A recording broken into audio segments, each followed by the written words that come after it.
our choir. I so appreciate everything they bring to us. While they're finding seats, please do this. Just stand up and say hello to those right around you, if you will, please.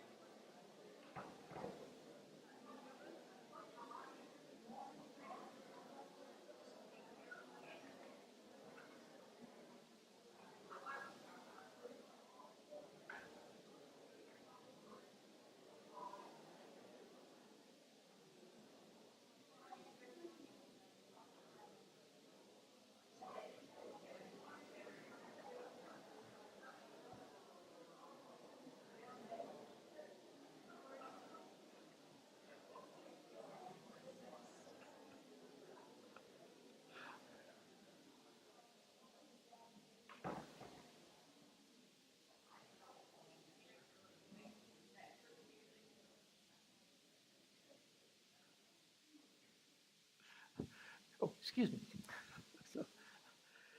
There was a small farm in Cheshire, England, and they were under a little bit of investigation. I want to make sure about this. It seems the Cheshire Wage and Hour Department claimed that this poor farmer of the farm was not doing his part in paying adequate wages. So they sent an agent out to have some words with him. The agent said, "I need a list of your employees and how much you paid them," demanded the agent. "Well," replied the farmer, thinking it through, "there's my farmhand who's been with me for 3 years. I pay him $400 a week plus room and board. And let me see, the cook, she's been with me 18 months. And I pay her $350 per week plus room and board." And the agent said, "Well, is that all?" And he said, "Well, I've got one more worker. There's that half-wit. He works 18 hours every day. He does about 90% of all the work around here. He never gets a day off. He makes $35 per week. He has to pay his own room and board. I feel so sorry for him. On Friday nights, I always buy him a bottle of whiskey, and he sleeps with my wife occasionally." The agent said, "Well, now that's the guy I want to talk to. Let me talk to the half-wit, if you will, please." The farmer looked at him and said, "That would be me." Do you ever feel like you're just stretched to the limits and you're just doing way too much and everything, and it's hard to get perspective back? It's hard to find the energy to keep on going again. Well, Jesus is also very aware of this, and he teaches a very important lesson. It's a rhythm of life. It's how to work well, to apply yourself, to really give it all you can, but then to be careful to have a good rhythm, to know when you need to step back and rest a little bit, to get recharged back again so you don't burn out, but you keep yourself fresh for the next task and the task after that, how to keep going as effectively as you can. Well, Jesus taught this, and Jesus modeled it very well. In the Gospel of Mark, we get some amazing insights into the life of Jesus. In chapter 1, picking up at verse 35, the event of this, Jesus has been very busy, teaching many thousands of people, healing various diseases, sicknesses, working with the people. Now they're taking a night off to get some rest, and we pick up the story here in verse 35. Very early in the morning, while it was still dark, Jesus got up, left the house, and went off to a solitary place where he prayed. And Simon and his companions came to look for him. And when they found him, they exclaimed, "Everyone is looking for you." Jesus replied, "Let us go somewhere else, to the nearby villages, so I can preach there also. That is why I have come." So he traveled throughout Galilee, preaching in their synagogues and driving out demons. And another picture we get is in Mark chapter 6, where Jesus is concerned for his disciples. Well, the apostles gathered around Jesus and reported to him all they had done and taught. And then, because so many people were coming and going that they did not even have a chance to eat, he said to them, "Come with me by yourselves to a quiet place and get some rest." And may God add power to this word, that it's not just simply words on a page, but it's wisdom for us to live by.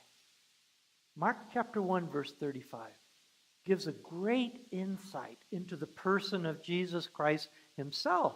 We find out so much from this one verse. Very early in the morning, while it was still dark, Jesus got up. We might look at that and probably put things together. Was he an insomniac? Was that it? Just couldn't sleep very well and got up there in the middle of the night. And instead of tossing and turning in bed, he thought, oh, I think I'll just get up. I've struggled with insomnia. I know some of you do too, and I can relate with that. Sometimes it's easier just to get up and get going instead of trying to fight yourself back to sleep again. But for Jesus, there was more to it than that. By all means, so much more. He needed to get up. He needed that quiet, that prayer time, that gathering thoughts time, that opportunity to set his own course on things. In our culture, we so misunderstand the task of prayer. Many people approach prayer as though they were approaching Santa Claus. Lord, give me this and give me that and give me the other thing. But I think the model that Jesus gives to us of prayer is much more than just simply asking. It's more of a discussion with God. I can see Jesus just sitting there with God, just saying, Lord, it's a big task. Yesterday was a big day. A lot of people responded. I'm a little tired. My disciples are tired, but I think we got enough in us to go another day. Where are we going? What are we going to do? Where are we headed? So many people need to experience more of conviction in their life, and that's where we find it from those moments of solitude. We get off by ourselves and can draw our own conclusions about things. The problem we have is that many people appeal to popular opinion. What's the fashionable thing to believe? Well, that's what we go for. Do you know that many of our popular psychologists, historically speaking, Carl Jung and Freud, Abraham Maslow, many of these big names, they talk about the people, human beings, that are able to reach a point where they think for themselves. It's a very depressing figure they all pretty well come up with. It's more in the 4 or 5% range, people that can choose their own course in life. So much of our human nature is easy just to go with the flow. Figure out how things are going and get on board with it that way. But to find real thought, what's real substance inside of us, takes some intentional planning to think very hard about it. Well, the apostles don't quite get it. Jesus is there putting together the day, and we find Simon coming together in all of his glory. And says, Jesus, I can hear the panic in his voice. People have been looking for you. We're riding a wave here. We are so popular. If you keep going on the way you're going now, you'll be on Time magazine cover in no time. You're popular, man. Let's get it going. Everyone is looking for you. Something about that phrase. Everyone feels this way. Everyone is doing this. Jesus could have easily responded and say, well, I know not everybody's looking for me. I'm not looking for me. I know that I'm right here. I think it's just in your little circle, Peter. You got all this panic going on with you. Jesus is saying, I need time to work this out. And Peter, you do too. In the Sermon on the Mount, Jesus expressed this another way. Enter through the narrow gate, for wide is the gate and broad is the road that leads to destruction, and many enter through it. Many find that road real easy. It's a smooth one. And they can get trapped right onto the flow of it. But small is the gate, narrow the road that leads to life, and only a few find it. Jesus is teaching there, you've got to be intentional with what you're doing. Life just doesn't happen by an accident. You've got to apply yourself. Pay attention to what's happening. Think about things. Get up early if you have to and start journaling things out, planning a few things. Humbly coming before God and saying, Lord, I need some help. I know it's in the Bible. It says that you give wisdom to people that ask for it. And I'm asking. I need your wisdom. We need to listen to the advice of Aretha Franklin. Her song, Think. Oh, I love Aretha. I've got some good Aretha Franklin fans here, don't we? That song, Think, I wish our budget was such we could afford her to come out and sing that special for it. There's wisdom. You better think. That's all I'm going to sing of it. I'm sorry. Think about what you're trying to do to me. Yes, think. Let your mind go. Let yourself be free. Let's go back. Let's go way on back. When I didn't even know you, you came to me and too much you wouldn't take. I ain't no psychiatrist. I ain't no doctor with degree. It don't take too much IQ to see what you're doing to me. You better think. Love that song. Only Aretha could sing that song, and she needs to sing it to each and every one of us. You know what you need to do? You need to think. You need to start applying that brain. Think about what you're doing and where you're heading. And when we're caught up in the frenzy of life, when we're working too many hours, and we're not having the rhythm of stepping back, we don't have the opportunity to think about where we're headed. And Jesus is so aware of that. He's so aware of it in himself. He's aware of it in his disciples. In the second picture we get in Mark chapter 6, the apostles come to Jesus. Great ministry they are having. Great things they are doing.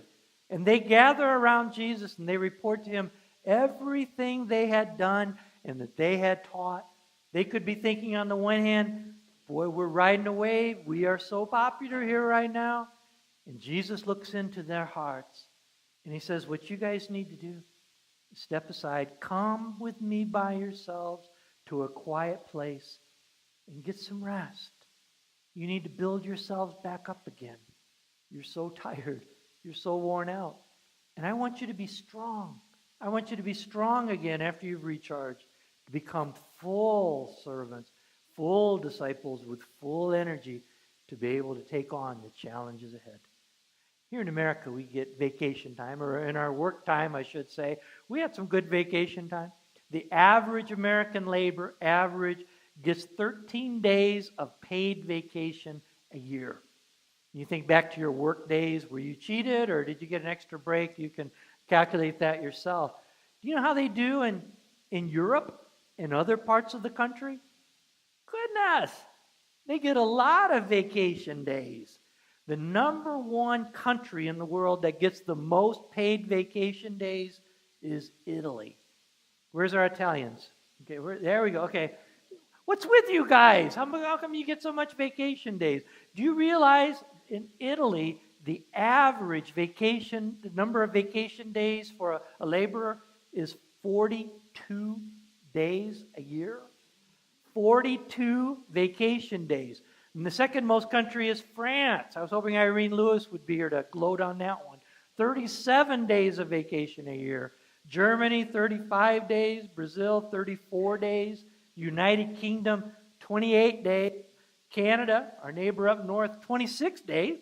Korea gets 25 days. Japan, 25 days. And the lowly United States of America gets paid vacation days, 13 days a year. Now, these days also don't include regular public holidays, so add a few more days to that. Well, I'm reading these articles about that, paid vacation in various countries around the world. Question came to my mind. If you're getting 42 paid vacation days plus regular holidays, when do you get anything done? You're gone so often. When does anything happen in your country? Well, the people respond to that. The various ministers of the country and political officials, they all have the same kind of argument.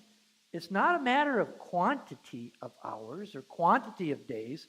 It's all a question of quality of days. Quality of your work. When our people get days off, we remind them about it. They appreciate it. They're back to work. They're working. They're working hard so they can keep that policy in place. They go for the quality of the work. The quality of the work days.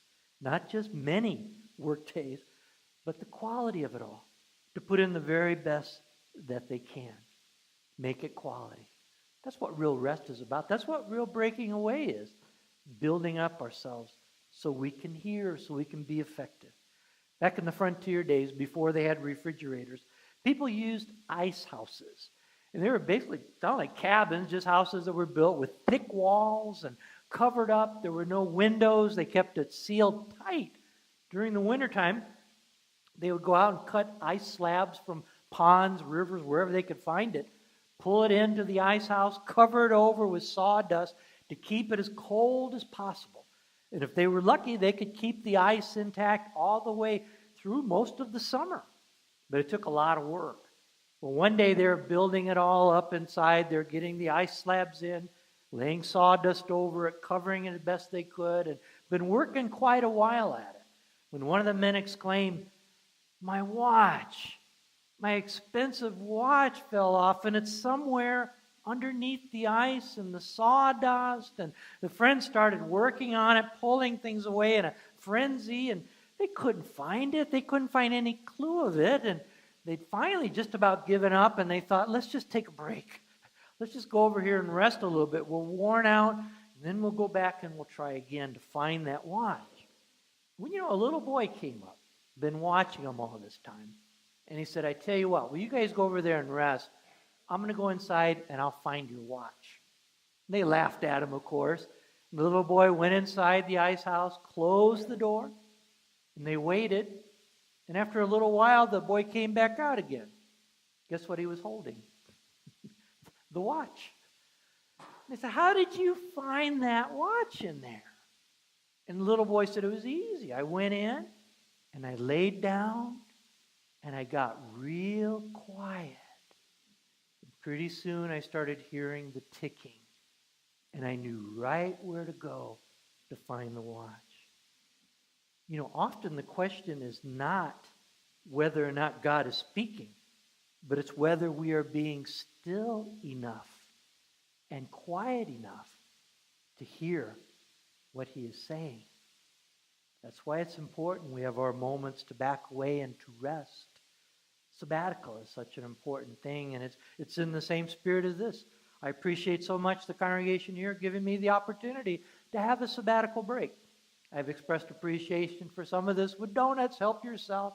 I wouldn't mind if you saved me a chocolate-covered cinnamon glaze. I can't resist those, and others I can resist, but not that one. But a sabbatical rest is a time for rest, recuperation, especially a time to renew.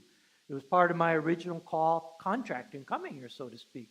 Joe Moore was the chair of the search committee, and he brought it up in the first place. And he said, after you're here for 5 years, we want you to take a 3-month sabbatical. Well, there was a plan about all that. We know you're going to need a break. We know that you're going to have to step away. There's responsibility with that. There's recreation or expectation about all that you gain your energy again. It's something of a reinventing oneself, so to speak, to regain the creative energy, to rediscover innovation. I'm doing that. Being able to step aside and just being able to rest and renew and recreate myself. I've already started a new website to do a dream I've had for about 8 or 9 years now. I've done a lot of writing that has not been finished. And meeting with Gary Straub, such a great help to our church and good friend of myself as well, who's written a number of books himself. And he says, as long as you're full-time in ministry, you probably never will finish that. There's just too much pressure involved in all of it. When you take a sabbatical after a couple weeks, you'll be surprised how your head starts clearing up, and you will start finishing up some things. And that's where my website comes in, churchpolitics.org. If you'd like to check it out, you are welcome to do so. But it's about a lot of writings I had and just putting those things together and talking about church conflict and resolution and mediation and so forth. I talked with my older brother, who's a neuropsychologist. I love Al dearly, things we've done together. And he's agreed. He's going to help me write the sections about sociopathy when churches hit real trouble issues there. I'm looking forward to that. My brother and I are working on a project. I talked to Gary about that, and I said, I realize most brothers, when they get together and want to do something fun, they just go to a baseball game. It's talking about the overachievers in our family. Sorry, that's just what we get into. But there's also another side of sabbatical retreat. It's not just simply the pastor, but it's the church. What does the church gain from the time away? We have that. It is happening. Some of you that came early saw there was a whole bunch of us up here behind the table. The elders are stepping forward to say they will help with parts of the worship service.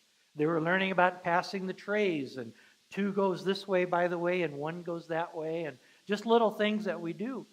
But they're willing to try things. You might have sensed a spirit of anxiety hanging over our church the last couple weeks. That was the elders stepping out of their comfort zone, trying a new experience. Okay, we'll give this a try. They're going to be trying it. They're going to be stepping up and doing these things. And when elders are doing communion meditations, when they're behind the table passing the trays, leading us in prayers, you need to say good things to them afterwards. They said, I could tell you were kind of nervous up there, but boy, you did a great job. And if you've got a criticism for them, just let it go.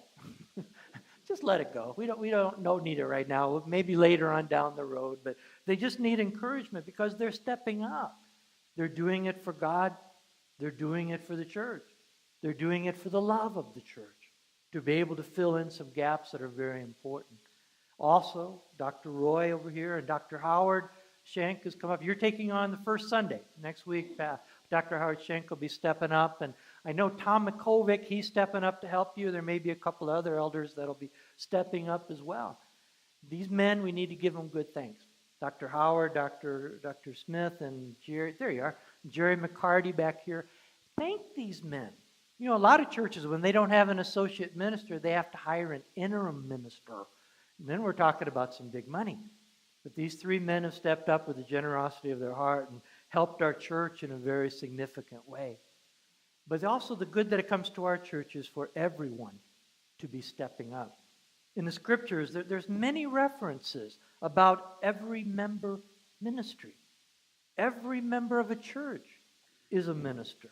I've seen some churches, I like that. Jerry was sharing with me that they have stationery where it lists a couple of the ministers and staff, and they always have it listed there that the other ministers are all the members of the church. In 1 Peter, it's mentioned a couple times. You're a chosen people, a royal priesthood. And again, you also, like living stones, are being built into a spiritual house to be a holy priesthood. It's all the people that are getting involved. In Ephesians chapter 4, verse 11, it talks about Jesus establishing the leadership that's in the church. And the very next verse, it states, to equip his people for works of service. That all the people step up, not just simply to observe things, but participate, getting involved. They're speaking kind words to each other. They're stepping out of their comfort zone, trying out new ideas. I remember when I was a chaplain at the University of Kentucky, our orientation, the way we learned how to be a chaplain, day one, seriously, this is the way it worked. We met in the morning, had our official welcome, took a tour of the hospital. We had lunch. We were handed our floor assignments. Our supervisor then said, see you guys at 4:30. Bye. It was up to us to take it from there, to learn what we were to do by experience and coming back together again and talking about it, learning as we went along. Making a visit to somebody in the hospital. Here's how you do it. We need to do that as a church, just visiting people, caring for them. Do you know how long you should spend in the hospital when you're visiting somebody? 5 minutes. If you're there past 5 minutes, you might be overstaying things a little bit. People are in the hospital for a reason. They're sick. They don't feel good. They're tired. You're wearing them out if you stay much longer than that. Don't do so much talking. Be quiet. Do some listening. Be able to bring a gift, bring a balloon. Just bring an encouraging word. Pray for them. Don't worry about the words. Just be sincere. Let your heart be your guide. And let that determine how you respond. Pray sincerely. It makes all the difference. And if you pray with a sincere heart, I can assure you, they'll probably forget the words, but they will never forget that you were there for them. I remember when I was just a little boy, I was very sick. I had a very high temperature. It's amazing, those childhood memories that stay with us. Just a little guy. I couldn't even get out of bed. I remember trying to sit up, my head would spin, the temperature got higher and higher. My mom put on ice packs. I'd chew ice, anything. Try to get the fever down, it wouldn't come down. And my father was concerned. And one night he came home from work. He worked in the steel mill, United States Steel, the swing shifts. He worked different shifts every week. And one of these shifts he worked till midnight. And he got off work. And he woke me up about 1 or 2 o'clock in the morning. And said, hey, buddy, are you sleeping? I'm thinking, well, I was. Come on in. And he said, hey, I just want you to know that after I got off work, I stopped by the church. I went in and I kneeled at the altar and I prayed for you that you'd be feeling better. And I feel God's going to make you better and you're going to be feeling good pretty soon, okay? I just wanted you to know that. I've never forgotten that. that's always stuck with me through all these years. Don't remember what he said. He didn't tell me what he said. Didn't use any lectionary, no special liturgy, just the desire of heart. That's what carried the day. That's what made the difference. If you ever want to stop by the hospital to see somebody, remember, keep it a short visit. Unless it's your spouse, you might want to stay longer than 5 minutes. Let me stipulate that for some of the men. I know what you were thinking there. But otherwise, keep it a short visit, but keep it sincere, full of love. And they will never forget it. You will have done a great thing that'll abide forever. I'd like to close with this interview that Ann Landers had. Remember Ann Landers, her advice. This is in the Saturday Review after she was retiring and finishing up things. And she responded about her life's work, what she had done. And she responded this way in the interview. I've learned plenty, including most meaningfully what Leo Roston had in mind when he said, each of us is a little lonely deep inside and cries to be understood. I have learned how it is with stumbling, tortured people in this world who have nobody to talk to. The fact that the column has been a success underscores, for me at least, the central tragedy of our society, the disconnectedness, the insecurity, the fear that bedevils, cripples, and paralyzes so many of us. I have learned that financial success, academic achievement, and social or political status open no doors to peace of mind or inner security. We are all wanderers, like sheep, on this planet. And we all need each other. We need the church to come together as a strong church, fully rested, fully ready, with desire to reach out in love to one another in serving our God and appreciating the energy He brings to us.